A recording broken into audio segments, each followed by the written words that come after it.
Hey y'all, it's me.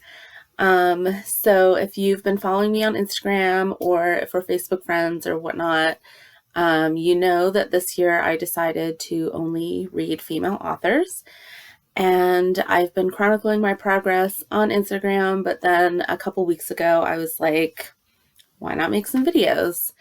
Um, and I went back and forth about whether or not I even wanted to make videos because it's time consuming and I'm not super happy with how I look right now. I basically went from a retail job to a desk job and I gained a bunch of weight. So I'm like, do I even want to appear on video right now?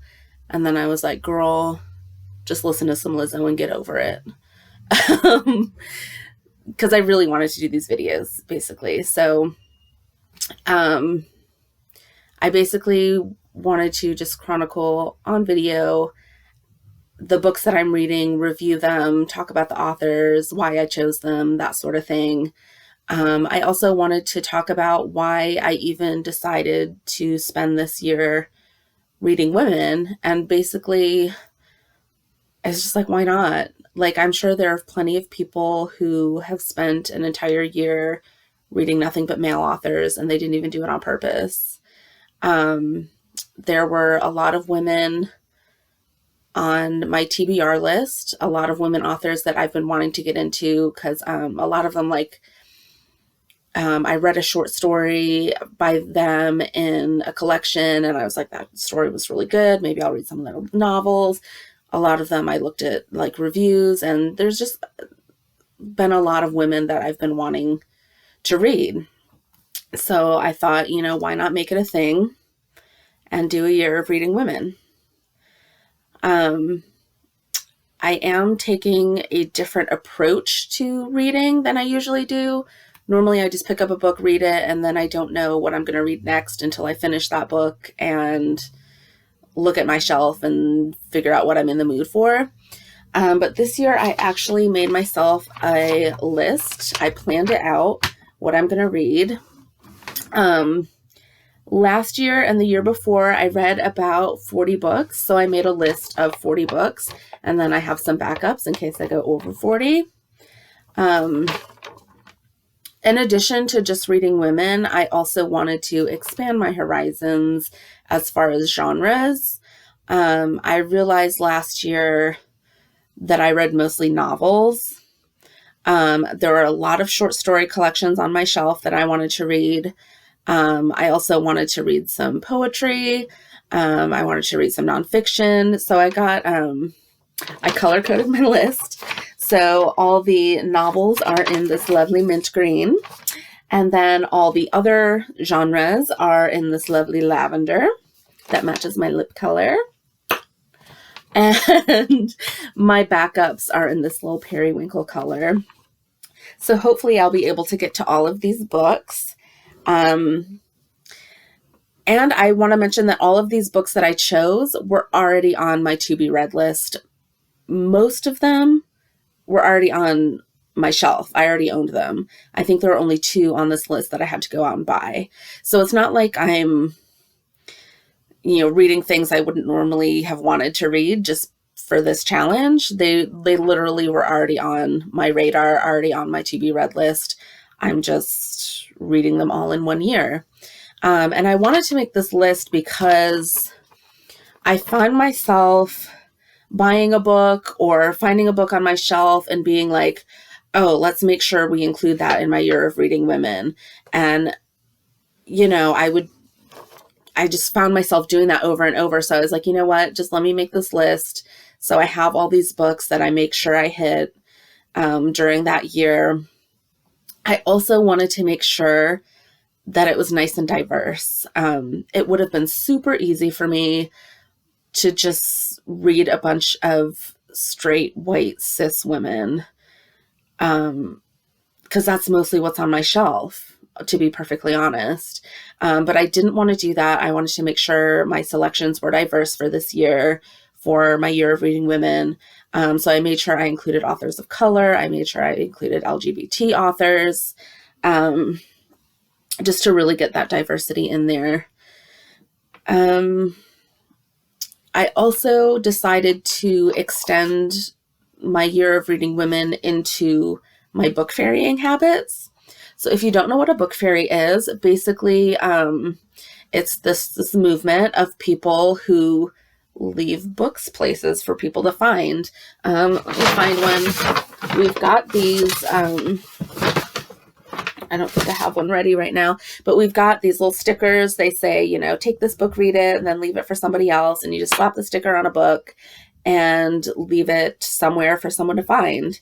I think the most famous book fairy is probably Emma Watson. She's been doing it since they started. It's been going on for a couple of years. If you're interested, follow hashtag I believe in book fairies, and you can see what everybody's leaving and stuff like that. But I've been doing that for several years. So I decided that for this year, since I'm doing a year of reading women, I would also just fairy books by women. So I'm only going to leave books by women when I book fairy. And when I do book fairy, it's all, like, I can't speak for anybody else. Like some people might just leave random books around. I only leave books that I have read and enjoyed and would find myself recommending to friends and family. There's a really awesome used bookstore in my area called McKay's. I'm able to get a lot of these books really cheaply. And it's been something I've really enjoyed doing for the past several years. And I did want to include it sort of in this project in this year of just celebrating female authors. So I'll be doing that. So far during this year, I've been able to read a book a week. So my goal is to do a video a week, one for each book. I should mention that I do not know how to edit videos. So it's literally just going to be me talking at my computer. You're going to get all the ums, you're going to get all the awkward pauses, you're going to get all the me doing this while I figure out what word I want to use. Maybe one of my more technologically advanced friends will take pity on me and teach me how to edit videos. But we'll see. They'll probably just all be like this, just me talking at my computer. But yeah, I want to do one video a week, one for each book, and really go into the details of the book, talk about the author, talk about the story and the plot, maybe even like rate the covers and that sort of thing. Just really go in detail, more detail than I can get into on just a simple Instagram post. However, I do plan on starting school.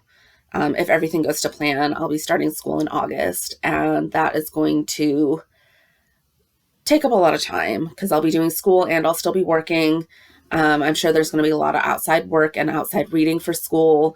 So I probably won't be able to do a book a week like I've been doing. I'm still committed to reading as much as not as much as I normally read, but I'm still committed to reading every day. It's just probably it's probably going to take me longer to finish each book.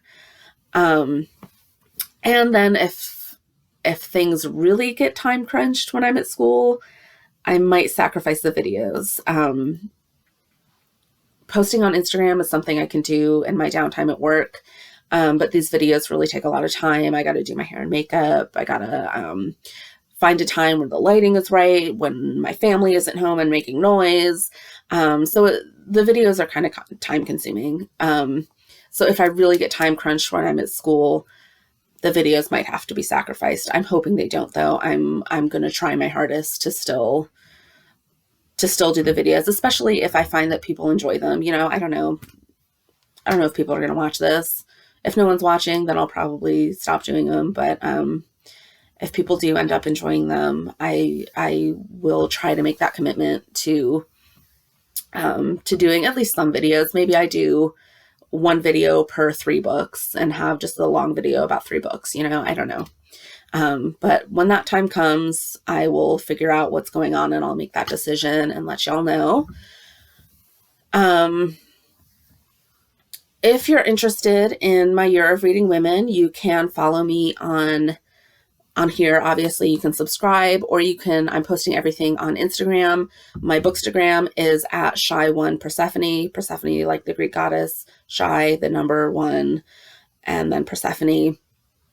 On that account, I post not only what I'm reading, I also post my book fairying habits. I also post books that I'm buying, just anything bookish that I come across that I want to post. So if you follow me at Shy One Persephone, you'll get all of that. If you're literally just interested in this project of reading women, then you can follow hashtag my year of reading women. I think there's only one post on Instagram that was not by me, and it's the very first post, the very oldest post. Everything else with that hashtag was posted by me. I also encourage you to do your own year of reading women. It doesn't have to be a calendar year. Mine started January 1st, but you can start now, do February to February, whatever. It works. I also encourage you to create your own unique hashtag for that, because I'm using hashtag my year of reading women. That one's fine. Don't steal it. But yeah, definitely challenge yourself. See if you can spend a year just reading female authors. I think it will empower you, and it will enrich your reading habits. And since I decided I want to do it, I wanted to do it in last fall. I think I made the decision. I've just been really excited about it, and I'm still really excited about it, which is why I've been able to read so many so quickly. But yeah, so that's all I have to say right now. Look out for, I've read 8 books already this year before I decided that I wanted to do videos. So I'll be sort of catching up. So probably daily posts until I catch up. And then like I said, I'll be doing about a video a week once I finish each book until August, when who knows what's going to happen with school. But yeah, follow me here. Follow me on Instagram. I'll see y'all later. Bye.